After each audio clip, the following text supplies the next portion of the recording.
امیر المؤمنین حضرت عمر بن خطاب رضی اللہ تعالیٰ عنہ نے صحابی رسول حضرت سعد بن نبی وقاص رضی اللہ تعالیٰ عنہ کو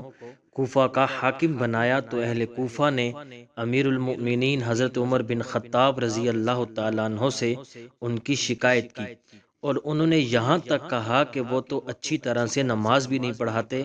تو سعد بن نبی وقاص رضی اللہ تعالیٰ عنہ ایک جلیل القدر صحابی تھے، جنہیں نبی اکرم صلی اللہ علیہ وآلہ وسلم نے جنت کی بشارت دی تھی۔ اس لیے حضرت عمر رضی اللہ تعالیٰ عنہ نے سعد بن ابی وقاص کو بلایا۔ وہ حاضر ہوئے تو حضرت عمر بن خطاب رضی اللہ تعالیٰ عنہ نے ان سے کہا کہ اہل کوفہ نے آپ کی شکایت کی، وہ یہاں تک کہتے ہیں کہ آپ اچھی طرح نماز بھی نہیں پڑھاتے۔ حضرت سعد بن ابی وقاص رضی اللہ تعالیٰ عنہ نے بتایا کہ وہ نبی اکرم